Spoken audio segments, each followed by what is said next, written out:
नमस्कार दोस्तों, आज हम एक म्यूचुअल फ़ंड का रिव्यू करेंगे जो कि एक बहुत ही कॉम्प्रिहेंसिव रिव्यू है जो आपको बाकी चैनल्स पे या फिर कहीं पर वेबसाइट्स पे नहीं मिलेगा।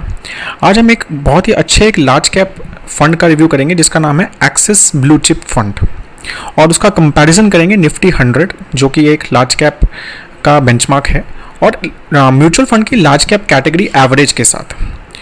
और ये सारा data we have taken from हमारी वेबसाइट mfyadnya.in, जहाँ पे you can all this data is updated every month. चलो अब हम स्टार्ट करते हैं पूरा डिटेल में रिव्यू।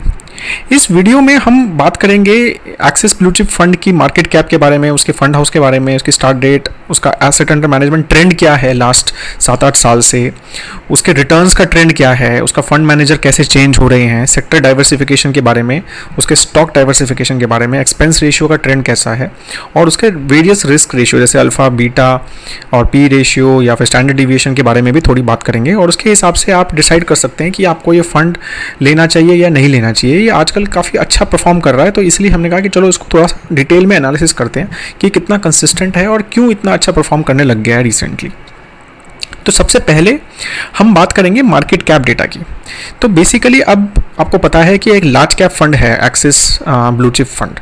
तो लार्ज कैप फंड को कम से कम 80% उनका जो एलोकेशन है वो लार्ज कैप स्टॉक्स में रखना होता है। अब लार्ज कैप स्टॉक्स कौन से होते हैं? लार्ज कैप स्टॉक्स मतलब बहुत ही सिंपल है, top 100 stocks in India market capitalisation के हिसाब से लार्ज कैप स्टॉक्स होते हैं। ठीक है, तो NSE 100 जो निफ्टी 100 है वो एक इंडेक्स है, वो बेसिकली वही एक मोस्टली जो है इंडिया के लार्ज कैप स्टॉक्स होते हैं। तो अब लार्ज कैप फंड्स को 80% से ऊपर लार्ज कैप स्टॉक्स में रखना होता है। तो ये डेफिनेशन जो है ये लास्ट ईयर ही सेबी ने डिसाइड की है, उससे पहले ऐसी कोई डेफिनेशन नहीं थी। तो ये फंड हमेशा से मेजरली हमेशा लार्ज कैप ओरिएंटेड ही रहा है। अगर ये देखो ब्लू कलर जो है वो लार्ज कैप स्टॉक्स के बारे में बताता है। तो ये फंड हमेशा लार्ज कैप ओरिएंटेड रहा है, 60% से ऊपर के ही हमेशा इसका लार्ज कैप में एलोकेशन रहा है। लेकिन अभी 2 साल से इसने लार्ज कैप एलोकेशन बहुत बढ़ा दिया है, 80% से ऊपर लेके गया है और अब कंसिस्टेंटली उसको 80% से ऊपर रखना ही है अब तो बाय लॉ। अभी उसका 88% है और उसका मिड कैप और स्मॉल कैप में कोई एलोकेशन नहीं है, बाकी सारा का सारा उसका लार्ज कैप में ही एलोकेशन है। तो उसने कोई mid cap small cap allocation नहीं लिया, which is represented by green and yellow colour. तो अभी कोई ग्रीन एंड येलो कलर नहीं है अगर हम अप्रैल 2019 का डेटा देखें तो। हाँ, पहले था उसके पास, लेकिन अब उसने बिल्कुल, और रेड कलर जो है वो बेसिकली उसका कैश है, जो एक्स्ट्रा कैश रखता है वो उसका एलोकेशन है। तो ये ट्रेंड बताता है कि कैसे ये फंड जो है लास्ट 10 ईयर्स में या 8 फरवरी 2010 से ये चेंज हुआ है। और ये इस टाइप के आप ट्रेंड जो है बाकी सब फंड्स के भी देख सकते हैं mfyadnya.in पे। फंड हाउस जो है, अच्छा ये एक्सिस म्यूचुअल फंड का फंड है जो एक 9th बिगेस्ट फंड हाउस है, जो अच्छा टॉप 10 में एक अच्छे फंड हाउसेज में आता है, स्ट्रॉन्ग फंड हाउस है। निफ्टी 100 जो है इसका बेंचमार्क है। TRI इंडेक्स आजकल कंपलसरी हो गया है, TRI इंडेक्स के बारे में जानना हो आप हमारी वीडियो देख सकते हैं उसके बारे में। लार्ज कैप कैटेगरी का है फंड ये, और इसका 2010 में ही स्टार्ट हुआ है ये फंड, तो बहुत ज़्यादा पुराना नहीं है, बट ठीक है अभी 8-9 साल ऑलमोस्ट हो गए हैं उस फंड को। तो which is a good performance, मतलब गुड डिसेंटली मार्केट में प्रेजेंस है उसका। और रिटर्न इंसेप्शन से मतलब जनवरी से उसका ऑलमोस्ट 12% पर एनम रिटर्न रहा है, जो कि एक अच्छा रिटर्न है अगर हम देखें तो। अब हम जाएंगे एसेट अंडर मैनेजमेंट, उसका चेंज कैसे हो रहा है। ठीक है, ये बहुत ही इंटरेस्टिंग एनालिसिस है कि ये फंड जो है जनवरी 2010 में स्टार्ट हुआ, उस टाइम ये 858 करोड़ का फंड था, जबकि कैटेगरी के जो बाकी फंड्स हैं उनकी एवरेज जो है अराउंड 1900 करोड़ के फंड्स थे बाकी। लेकिन अब कैटेगरी एवरेज इंक्रीज हो रही है, बीच में ये फंड बहुत इंक्रीज हुआ जनवरी 2015 में, फिर ये बहुत ही खराब कम रहा। अगर हम कैटेगरी एवरेज, येलो जो है category average asset under management कैसे इंक्रीज हो रहा है, और ग्रीन जो रिप्रेजेंट कर रहा है कि एक्सिस ब्लू चिप फंड का एसेट अंडर मैनेजमेंट कैसे इंक्रीज हो रहा है। तो अब ये लास्ट अगर हम 1.5-2 साल से देखें ना तो परफॉर्मेंस बहुत अच्छा है। देखिए अब जैसे जनवरी 2019, तो मतलब लास्ट 1 साल में 105% मतलब डबल हो गया है उसका एसेट अंडर मैनेजमेंट, और कैटेगरी इतना ज़्यादा इंक्रीज नहीं हुआ है, सिर्फ 10% से इंक्रीज हुआ है। सिमिलरली अभी भी लास्ट 4-5 महीने में अगर हम देखें तो 30% का ग्रोथ है, जो कि कैटेगरी का सिर्फ 9% का ग्रोथ है। तो इसका मतलब कुछ तो हो रहा है अच्छा इस फंड में कि इतना ज़्यादा एसेट अंडर मैनेजमेंट बढ़ रहा है रेगुलरली। ठीक है, तो ये बहुत ही इंटरेस्टिंग चीज़ है, और इससे ये भी पता चलता है कि फंड का परफॉर्मेंस, और लोग ट्रस्ट करते हैं मतलब फंड पे, तो फंड का परफॉर्मेंस इसका मतलब इंप्रूव हो रहा है। That's why asset under management जो है इट्स इंक्रीजिंग। अब हम बात करेंगे रिटर्न्स की, ठीक है। तो अब ट्रेलिंग रिटर्न्स की बात करेंगे। रिटर्न्स हम एक्चुअली तीन चार टाइप के रिटर्न्स की बात करेंगे यहाँ पे, ट्रेलिंग, कैलेंडर और एसआईपी रिटर्न्स, ठीक है। तो अभी ट्रेलिंग रिटर्न्स का मतलब क्या होता है, एक पॉइंट से दूसरे पॉइंट का रिटर्न, ठीक है। तो अभी 1 ईयर का मतलब आज से 1 ईयर, मतलब अभी हमने सारा डेटा जो है 30 अप्रैल के हिसाब से लिया है, तो 30 अप्रैल 2018 से 30 अप्रैल 2019 का 1 ईयर डेटा है। सिमिलरली 3 ईयर्स को 3 साल पहले 30 अप्रैल का डेटा के हिसाब से और 30 अप्रैल तक का डेटा है ये, ठीक है। तो अब ये देखें तो इसको हमने कंपेयर किया है कि लार्ज कैप कैटेगरी एवरेज, जो ये कैटेगरी है वो लार्ज कैप कैटेगरी एवरेज है म्यूचुअल फंड्स की, जो एक्टिव मैनेजिंग म्यूचुअल फंड है लार्ज कैप में, और ये निफ्टी 100 जो है उसका इंडेक्स है, ठीक है। तो अगर हम देखें लास्ट 1 साल में परफॉर्मेंस अच्छा रहा है काफ़ी, ठीक है। कैटेगरी एवरेज को तो काफ़ी अच्छे से बीट किया है और इंडेक्स को भी थोड़ा सा बीट किया है। 3 साल में परफॉर्मेंस जो है इंडेक्स के आसपास है, लेकिन कैटेगरी एवरेज इस बेटर है, और 5 साल में भी थोड़ा बेटर ही है परफॉर्मेंस। और डायरेक्ट प्लान्स में देखें जो कि थोड़ा सा उनका एक्सपेंस रेशियो कम होता है, तो इसलिए परफॉर्मेंस थोड़ा बेटर होता है, तो वो देखें तो थोड़ा ऑब्वियसली बेटर परफॉर्मेंस है यहाँ पर भी सब जगह उसका परफॉर्मेंस बेटर है। अगर हम कैलेंडर ईयर रिटर्न्स देखें, जो हमें ज़्यादा कंसिस्टेंटली चेक करने के लिए बहुत ज़्यादा अच्छा पैरामीटर लगता है एक फ़ंड को रिव्यू करने का या फिर चेक करने का, हमें लगता है कि कैलेंडर ईयर रिटर्न्स और रोलिंग रिटर्न्स जो है दो बहुत अच्छे रिटर्न्स होते हैं, जो कि हमने सारे mfyodhana.in पे बहुत ही अच्छे से एक्सप्लेन किए हर फंड के, ठीक है। मतलब ऑलमोस्ट 90+ इक्विटी फंड्स हमने और इंडेक्स फंड्स और ETFs भी वहाँ पर ऑलमोस्ट 100 से ज़्यादा वो वहाँ पर एक्सप्लेन किए हैं। तो अब उसी तरह से यहाँ पर हम देखते हैं कि एक्सिस का 2018 में परफॉर्मेंस काफ़ी अच्छा रहा, जो ब्लू से मार्क्ड है एक्सिस ब्लू चिप फंड। और कैटेगरी एवरेज देखो अगर आप देखा तो नेगेटिव रिटर्न्स हैं लास्ट, मतलब 2018 मतलब 1 जन से 31 दिसंबर 2018 के रिटर्न्स हैं ये, ठीक है। सिमिलरली 2017 मतलब 1 जन 2017 से 31 दिसंबर 2017 के रिटर्न्स हैं ये। तो अगर हम देखें तो यहाँ पे क्लियरली आपको पता चल रहा है कि ये रिटर्न्स परफॉर्मेंस इसका 2018 में काफ़ी अच्छा था, 2017 में भी बहुत अच्छा था, दोनों से कैटेगरी एवरेज और इंडेक्स से, मतलब 6% के आसपास उसने उसको बीट किया। लेकिन 2016 में काफ़ी ख़राब परफॉर्मेंस था, मतलब 9% कम रहा वो एवरेज और इंडेक्स से, तो बहुत ही ज़्यादा ख़राब। मतलब अगर इसने किसी टाइम एंटर किया 2015 में तो काफ़ी ख़राब परफॉर्मेंस रहा होगा।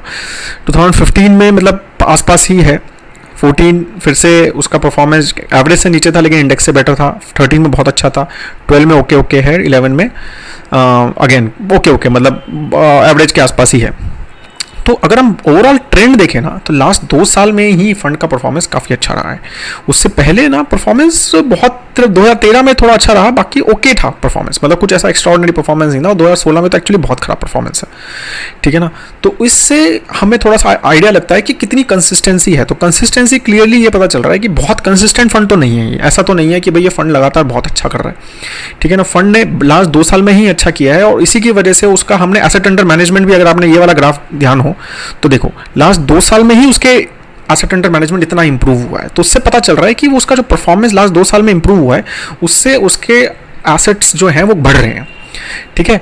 तो अब हम बाकी भी कोरिलेट करेंगे आगे चीज़ें कि कैसे कैसे ये क्या इंपैक्ट हो रहा है इसका। लेकिन परफॉर्मेंस है ना ओवरऑल अगर हम देखें तो 2 साल का ही अच्छा परफॉर्मेंस है। उससे पहले अगर हम फंड को देखें ना तो ओके है, मतलब कुछ खास लेने वाला फंड नहीं है। SIP के रिटर्न्स देखें तो SIP के रिटर्न्स भी मतलब ये तो फिर से पॉइंट टू पॉइंट ही रहते हैं। तो हमने अगर 30 अप्रैल के हिसाब से देखें तो अगर आपने 10,000 रुपये की SIP करी थी इसमें 1 साल पहले 30 अप्रैल 2018 को करी और 30 अप्रैल 2019 को निकाल लिया पैसा, तो आपको अराउंड 12% रिटर्न मिला। अगर बेंचमार्क में डालते तो थोड़ा सा ज़्यादा मिलता है और कैटेगरी में थोड़ा कम मिलता। सिमिलरली 3 साल में भी परफॉर्मेंस जो है अच्छा रहा है, बेटर रहा है। 5 साल में परफॉर्मेंस जो है अगेन थोड़ा बेटर रहा है। तो SIP रिटर्न्स तो थोड़े से बेटर हैं ही, ठीक है, बेंचमार्क और कैटेगरी एवरेज से, ठीक है। तो ओवरऑल हमें ये पता, मतलब रिटर्न से मुझे लग रहा है कि हमें ना ज़्यादा फोकस इस पे ही करना चाहिए कि लास्ट 2 साल में ही फंड का परफॉर्मेंस बहुत अच्छा है, उससे पहले ओके था। और इस 2 साल के परफॉर्मेंस की बदौलत या इसकी वजह से ही आपको ट्रेलिंग रिटर्न्स और SIP रिटर्न्स थोड़े बेटर दिख रहे हैं अगर हम बेंचमार्क और कैटेगरी एवरेज के साथ कंपेयर करें तो इस हिसाब से हम मतलब फोकस यही होना चाहिए कि भाई अगर कोई पूछे कि एक्सिस ब्लू चिप फंड कह रहा है 2 साल से अच्छा कर रहा है, भाई अब कंसिस्टेंसी आगे पता चलेगी कितनी अच्छी कर रहा है। हाँ, अब यहाँ पर एक बहुत इंटरेस्टिंग है कि ये फंड मैनेजर का हमने एनालिसिस किया है कि भाई शुरू से कौन कौन से फंड मैनेजर थे और ये कैसे कैसे चेंज हो रहे हैं। तो ये बहुत अच्छा एनालिसिस रहता है, इससे पता चलता है कि फंड जो है किस मैनेजर के हाथ में था और उसका परफॉर्मेंस उस टाइम कैसा था, ठीक है। और ये सारा डेटा आपको अगेन मैं फिर से वही बता रहा हूँ कि mfyodhana पे ऐसा जो डेटा है हमने हर फंड का किया है, तो ये ऐसा नहीं है कि सिर्फ इसका है, ठीक है। तो अब हमने देखा कि श्रेयस देवलकर, मिस्टर श्रेयस देवलकर जो है वो आप 2016 के एंड में ऑलमोस्ट जो है फंड मैनेजर बन के आए हैं यहाँ पे इस फंड के। और मतलब देख के तो ऐसा लग रहा है कि 2018 और 19 का जो परफॉर्मेंस, गुड परफॉर्मेंस जो था, या मतलब 2017 और 18 का, इवन हमने उसके हिसाब से देखा कैलेंडर का, वो हमें श्रेयस को ही उसका पूरा श्रेय देना चाहिए, ठीक है ना, क्योंकि उसकी वजह से ही वो रिटर्न्स जो है अच्छे आए हैं। और यहाँ पर दिख भी रहा है हमें कि जब श्रेयस ने ज्वाइन किया 2016 के एंड में, उससे लेके आज तक 19.1% के आसपास का क्या कहते हैं ग्रोथ दिया है फंड ने। और अगर हम कैटेगरी एवरेज को देखें, जब से श्रेयस ने ज्वाइन किया उस टाइम तो 13 साढ़े 13, तो मतलब बहुत ही अच्छा परफॉर्मेंस रहा है जब तक मिस्टर श्रेयस ने ज्वाइन किया है। तो मतलब फिनोमिनल फंड मैनेजर होंगे ये, ठीक है, और इनको समझता है लार्ज कैप कैटेगरीज का मतलब बहुत अच्छे से, और उन्होंने उसको बहुत अच्छे से मेरे को लगता है कि बीट किया है अपने कैटेगरी एवरेज को। तो जब तक अगर ये कंसिस्टेंसी ऐसे ही चलती रही, तो जब तक ये फंड मैनेजर हैं तो डेफिनेटली एक अच्छा फंड है ये इन्वेस्ट करने के लिए। अब हम सेक्टर का देखेंगे एलोकेशन, कि सेक्टर एलोकेशन फंड का कैसे चेंज हो रहा है। अब यहाँ पर भी बहुत ही इंटरेस्टिंग हमने ये ग्राफ बनाया है कि हमने ये फंड को इनिशियली 2010 से लेके अभी तक कैसे उसका सेक्टर एलोकेशन चेंज हो रहा है, वो हमने पूरा प्लॉट किया है यहाँ पे। तो उससे ना बहुत ही अच्छे से आपको एक स्ट्रैटेजीज पता चलती है फंड मैनेजर के, आप माइंड में घुस पाते हैं और समझ सकते हैं कि यार ये फंड मैनेजर क्या सोच रहा है, कहाँ पर बुलिश है, कहाँ पर उसको अच्छा नहीं लग रहा है, और कब वो हाउ स्ट्रैटेजीज चेंज।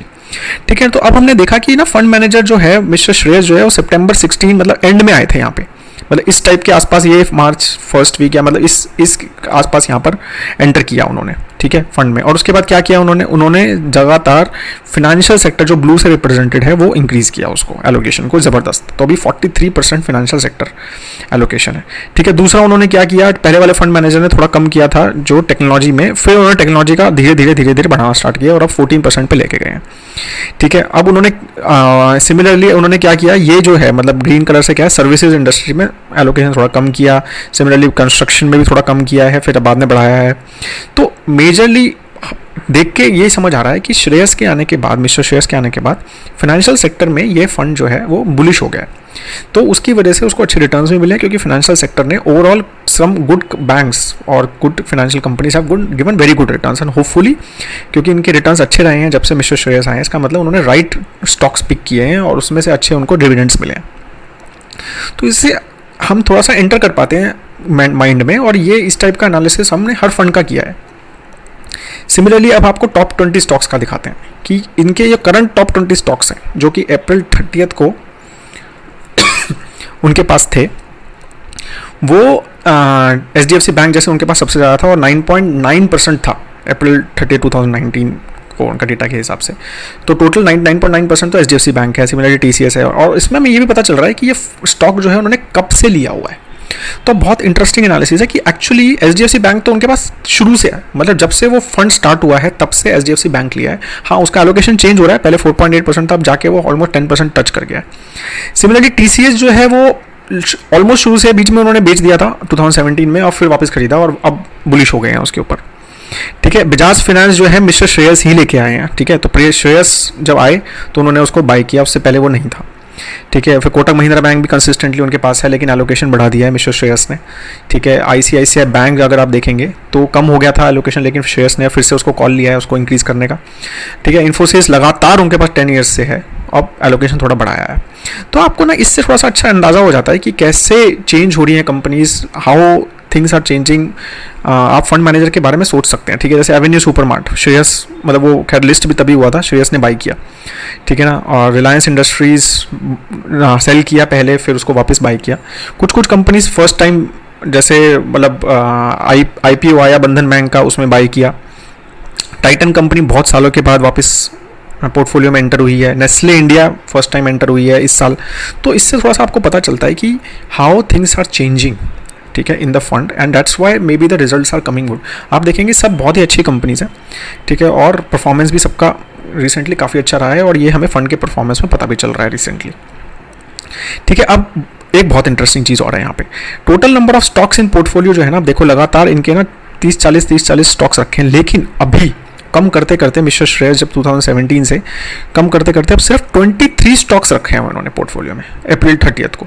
तो इससे पता चलता है वो बहुत ही फोकस्ड है, ठीक है। वो जो स्टॉक्स खरीद रहे हैं वो बिल्कुल इस तरह से खरीद रहे हैं कि भाई अब ये लॉन्ग टर्म स्टॉक है, ठीक है, और इसको हमेशा के लिए रखना है मुझे, मतलब इस तरह से सोच के कर रहे हैं और बिग बेट्स ले रहे हैं। ऐसा नहीं है कि चलो भाई 0.1% किसी को एलोकेशन दे दिया, मतलब 50-50 स्टॉक्स लेके 0.1% 0.2% एलोकेशन दे दिया और एक डाइवर्सिफाइड अप्रोच ले ली। तो उस डाइवर्सिफाइड अप्रोच से क्या रहता है कि रिटर्न्स भी थोड़े से ना एवरेज हो जाते हैं। लेकिन अगर आप फोकस्ड अप्रोच लोगे, आप क्लियर हो अपने माइंडसेट में, आपको पता है कौन सी अच्छी कंपनी कर रही है, तो उससे ही पता चलता है कि ना मिस्टर श्रेयस का जो माइंड है वो बहुत ही has very clarity in his mind and that's why he is taking big bets on few stocks. Definitely it's a risky strategy, no doubt in it, ठीक है, लेकिन it is working currently. Last 2 साल से हमें पता चल रहा है कि Axis Blue Chip fund is doing well and it clearly is working. हाँ, पोर्टफोलियो टर्नओवर रेशियो से हमें और चीज़ पता चलती है कि पोर्टफोलियो टर्नओवर रेशियो मतलब क्या होता है कि एक साल में कितना परसेंटेज पोर्टफोलियो चेंज किया, ठीक है। अब यहाँ तो भाई नंबर्स बहुत ही ज़्यादा हैं, मतलब एक्सिस ब्लू चिप फंड अगर आप देखोगे तो 2017 में 114% पोर्टफोलियो पूरा, मतलब ऑलमोस्ट 100% चेंज कर दिया पोर्टफोलियो। सिमिलरली अप्रैल 2018, मतलब अप्रैल 2017 से 18 के बीच में ऑलमोस्ट 2 टाइम्स पोर्टफोलियो पूरा चेंज कर दिया। मतलब mister Shreyas definitely is changing the portfolio very frequently, there is no doubt in it. He is buying and selling.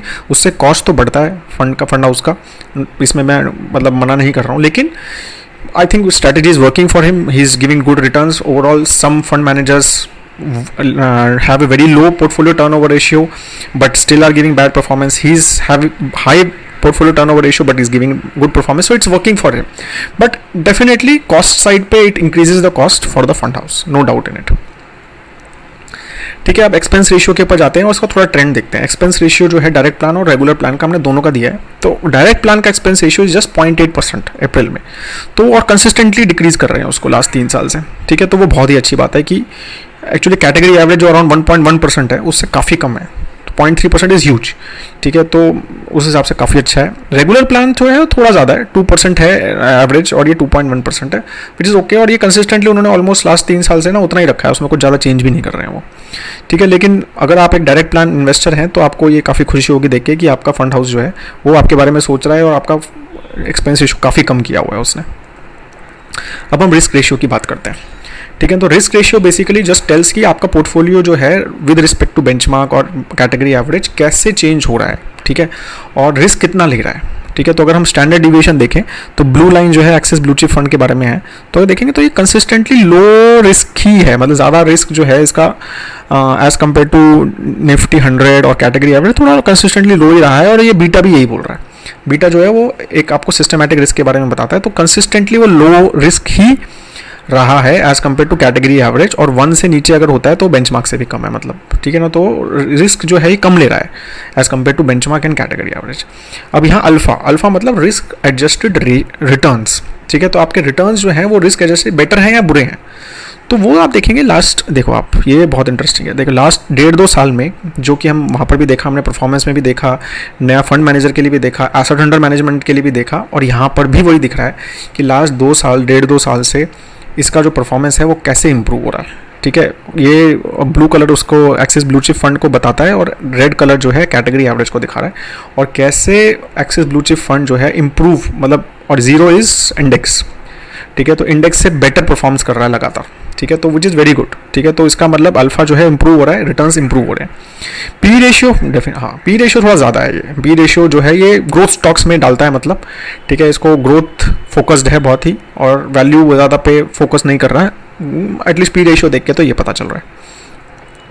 तो ये था उसका एक एनालिसिस हमारे fund axis Blue Chip fund का। तो मेरे ख्याल से समरी हम ये बोलेंगे कि एक्सिस जो ब्लू चिप फंड है ना वो लास्ट 2 साल से उसका परफॉर्मेंस बहुत अच्छा है। New fund manager is doing very well, उसकी वजह से उसका एसेट अंडर मैनेजमेंट भी बढ़ रहा है, उसका रिस्क कंसिस्टेंटली लो है और उसका रिटर्न्स इंप्रूव हो रहे हैं, ठीक है। तो I think we can bet on this new fund manager, ठीक है, and if you want to invest it's definitely a good buy currently in a large cap category। तो आप इसको डेफिनेटली अपनी शॉर्ट लिस्ट में और ध्यान से रख सकते हैं अगर आपके ये ओवरऑल पोर्टफोलियो में फिट होता है तो, ठीक है। इस टाइप के एनालिसिस हमने 90 से ज़्यादा 90+ MF equity funds, index funds और ETFs के ऐसे ही एनालिसिस किए हैं, और बल्कि स्टार रेटिंग्स भी दिया हुआ है। यहाँ पर हमने भी स्टार रेटिंग के बारे में बात नहीं की, बट हमने हर पैरामीटर को ऐसे ग्रीन, येलो और रेड स्टार के हिसाब से एक्सप्लेन किया है, और आप उसको वहाँ पर देख सकते हैं, ठीक है। और बहुत ही टेबल्स, और ये सबसे बेस्ट पार्ट ये है कि यहाँ पर एनालिसिस जो है ना एवरी मंथ अपडेट होता है, एवरी मंथ।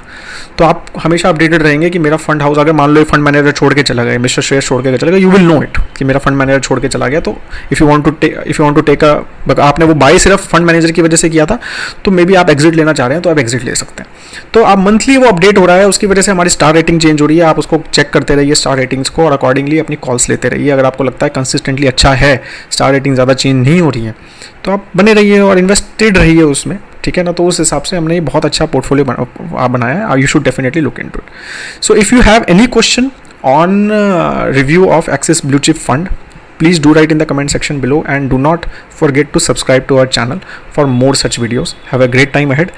Jai Hind.